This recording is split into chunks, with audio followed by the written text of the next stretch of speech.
পুরো মধ্যপ্রাচ্য জুড়ে বাজছে তৃতীয় বিশ্বযুদ্ধের দামামা। আর এরই মধ্যেই আমাদের হাতে এসে পৌঁছেছে গুরুত্বপূর্ণ আন্তর্জাতিক সংবাদ।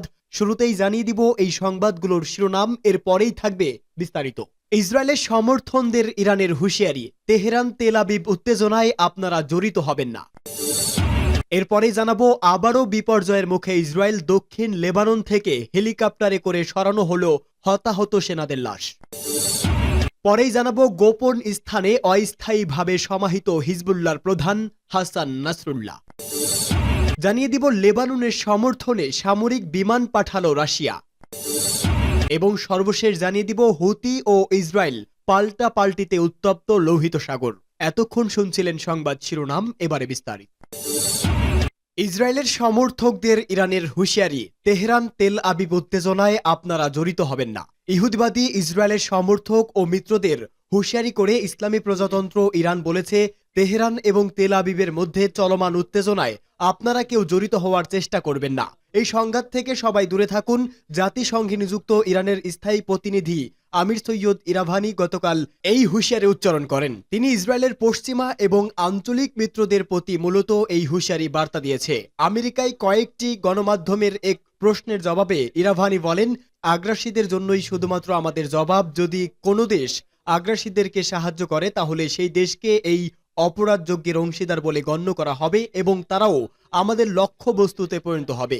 ইরাভানি আরো বলেন, আমাদের পরামর্শ হচ্ছে তারা যেন ইরান ইসরায়েলের মধ্যকার এই সংঘাতে জড়িয়ে না পড়ে এবং তারা যেন যুদ্ধ থেকে দূরে থাকে। গত মঙ্গলবার রাতে ইরানের ইসলামী বিপ্লবী গার্ড বাহিনী আইআরজিসি ইসরায়েলের রাজধানী তেল আবিব ও আশেপাশের এলাকাকে লক্ষ্য করে কয়েকশো ক্ষেপণাস্ত্র নিক্ষেপ করে। ইরান এই অভিযানের নাম দিয়েছে অপারেশন ট্রু প্রমিস 2।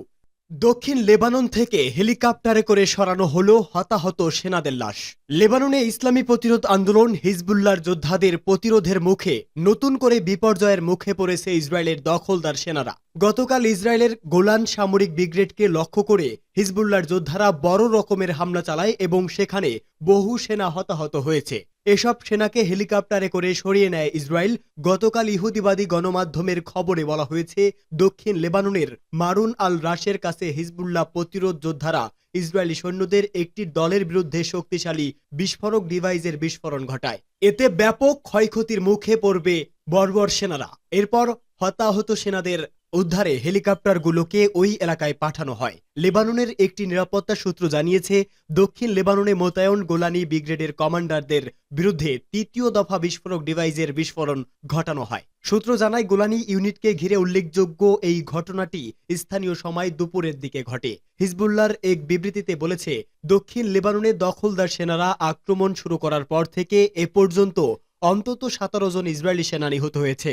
এর মধ্যে বেশ কয়েকজন অফিসার রয়েছে। গতকাল ভোর থেকে লেবাননের প্রতিরোধ যোদ্ধারা দক্ষিণ লেবাননের একাধিক ফ্রন্টে অগ্রসর হওয়ার জন্য ইসরায়েলি এলিট বাহিনীর একটি প্রচেষ্টাকে প্রতিহত করেছে। এ সময় ইসরায়েলি সেনাদের সামরিক সরঞ্জাম এবং কর্মীদের ব্যাপক ক্ষয়ক্ষতি হয়েছে। দক্ষিণ লেবাননের যেখানে শত্রু সেনা জড়ো হচ্ছে সেখানে হামলা চালাচ্ছে হিজবুল্লাহর যোদ্ধারা। এছাড়া এসব ইসরায়েলি সেনা সীমানা লাইন গোপন স্থানে অস্থায়ীভাবে সমাহিত হিজবুল্লাহর প্রধান হাসান নাসরুল্লাহর। লেবাননের সশস্ত্র গোষ্ঠী হিজবুল্লাহর সদ্য প্রয়াত প্রধান হাসান নাসরুল্লাহকে অস্থায়ীভাবে একটি গোপন স্থানে সমাহিত করা হয়েছে। শুক্রবার হিজবুল্লাহর ঘনিষ্ঠ একটি সূত্রের বরাত দিয়ে সংবাদ মাধ্যম আল আরাবিয়া জানিয়েছে, নাসরুল্লাহকে স্থানীয়ভাবে দাফনের জন্য বড় জামায়াত হলে ইসরায়েল সেখানেও হামলা চালাতে পারে, সেজন্য অস্থায়ীভাবে তাকে সমাহিত করা হয়েছে। এর আগে ইসরায়েলি হামলায় নিহত নাসরুল্লাহ দাফন শুক্রবার সম্পূর্ণ হবে বলে এক প্রতিবেদনে জানায় ইরানের সংবাদ সংস্থা ইরনা। সাবরিন নিউজ নামে এক সংবাদ মাধ্যমের বরাত দিয়ে ইরনার প্রতিবেদনে বলা হয়, বৃহস্পতিবার সকালের দিকে নাম প্রকাশে অনুচ্ছিক এক সূত্রের বরাতে সাবরিন নিউজ বলেছে, হিজবুল্লাহ প্রধানের দাফন কার্যক্রম শুক্রবার সম্পন্ন হবে। তবে নাসরুল্লাহ জানাজা কখন এবং কোথায় তাকে দাফন করা হবে সে বিষয়ে কোনো তথ্য জানানো হয়নি প্রতিবেদনে। ইরনার প্রতিবেদনে দাবি করা হয়েছে, ইসরায়েলি প্রধানমন্ত্রী বেনিয়ামিন নেতানিয়াহু যুক্তরাষ্ট্রের সমর্থনে নিউ ইয়র্কে জাতিসংঘের সদর দপ্তর থেকে হিজবুল্লাহ প্রধানকে হত্যার নির্দেশ দেন। তার নির্দেশ অনুযায়ী ইসরায়েলের যুদ্ধ বিমান যুক্তরাষ্ট্রের দেওয়া 2000 পাউন্ডের বোমা লেবাননের রাজধানী বৈরুতে ফেলে। এতে নাসরুল্লাহ সহ বেশ কয়েকজন বেসামরিক নাগরিক শহীদ হন। উল্লেখ, শনিবার ইসরায়েলের বিমান হামলায় হিজবুল্লাহর প্রধান হাসান নাসরুল্লাহ নিহতের বিষয়টি নিশ্চিত করে লেবাননের সশস্ত্র গোষ্ঠী হিজবুল্লাহ। শুক্রবার সন্ধ্যায় বৈরুতে ব্যাপক হামলা চালায় ইসরায়েল। ওই হামলায় নাসরুল্লাহ নিহত হন। তার আগে হাসান নাসরুল্লাহকে বিমান হামলা চালিয়ে হত্যার দাবি করে ইসরায়েলি সেনাবাহিনী। লেবাননের সমর্থনে সামরিক বিমান পাঠালো রাশিয়া।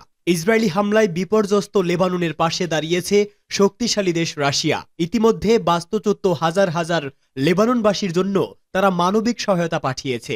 রাশিয়ার ইমার্জেন্সি সিচুয়েশন জানায় তারা প্রেসিডেন্ট ভ্লাদিমির পুতিনের নির্দেশে একটি বিশেষ সামরিক বিমান নিয়ে লেবাননে গেছে। সামরিক বিমানে করে সাধারণ মানুষের জন্য 33 টন মানবিক সহায়তা নিয়ে যাওয়া হয়েছে বলেও জানিয়েছে দেশটির মন্ত্রী আলেকজান্ডার কুরেনকোভ। তিনি বলেন, মানবিক সহায়তায় জরুরি পণ্য, ঔষধ ও বহনযোগ্য পাওয়ার স্টেশনে রয়েছে। যারা হামলার কারণে ঘর ছাড়তে বাধ্য হয়েছে তারা এগুলো ব্যবহার করতে পারবেন। সম্প্রতি লেবানন স্থল ও আকাশ অভিযান শুরু করেছে ইসরায়েল। তাদের হামলায় এখন পর্যন্ত দেশটিতে 1974 জন মারা গেছেন। ঘর বাড়ি ছেড়েছে হাজার হাজার মানুষ। তারা উত্তরাঞ্চল থেকে পালিয়ে অন্যত্র চলে গেছেন। গত বছরের 7 অক্টোবর অবরুদ্ধ গাজা উপত্যকা থেকে ইসরায়েল অভিমুখে হাজার হাজার রকেট ছুড়ে মুক্তিকামী ফিলিস্তিনি সশস্ত্র সংগঠন হামাস। এতে ইসরায়েলে নিহত হয়েছে 1400 জন। এরপর বছরের পর বছর অবরুদ্ধ গাজা উপত্যকায় চালানো নিপীড়ন আরও জোরালো করে ইহুদিবাদী ইসরায়েল। সেদিনের পর থেকে চালানো সামরিক অভিযানে প্রাণ হারিয়েছে 40,000-এরও বেশি ফিলিস্তিনি। আহত হয়েছে 90,000-এরও বেশি মানুষ। হতাহতদের বেশিরভাগই বেসামরিক। গাজা ইসরায়েলি অভিযান শুরুর পর থেকে একাধিকবার লেবানন সীমান্তে সহিংসতার ঘটনা ঘটেছে। দুই দেশেই সীমান্ত থেকে বেসামরিক নাগরিকদের সরিয়ে নিয়েছে।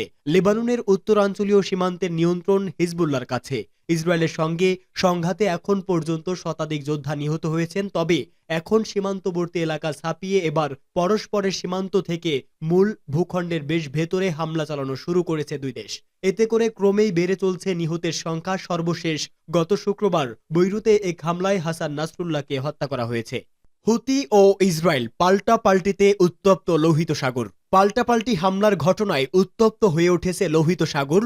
পশ্চিম ইয়েমেনে হুতি বিদ্রোহীদের লক্ষ্য করে ইসরায়েলের বিমান হামলার পাল্টা জবাব দিয়েছে দেশটির সশস্ত্র বিদ্রোহী গোষ্ঠী হুতি। গেল কয়েকদিন ধরেই ইসরায়েল ও হুতি বিদ্রোহীদের মধ্যে পাল্টাপাল্টি হামলা চলছে। রয়টার্সের প্রতিবেদনে বলা হয়েছে, এক টেলিভিশন বক্তৃতায় হুতির সামরিক মুখপাত্র ইয়াহিয়া সারি দাবি করেন, তেল আবিব ও ইলাতে ইসরায়েলি সেনা ঘাঁটি লক্ষ্য করে ড্রোন হামলা চলছে ইয়েমেনি হুতি যোদ্ধাদের পক্ষ থেকে।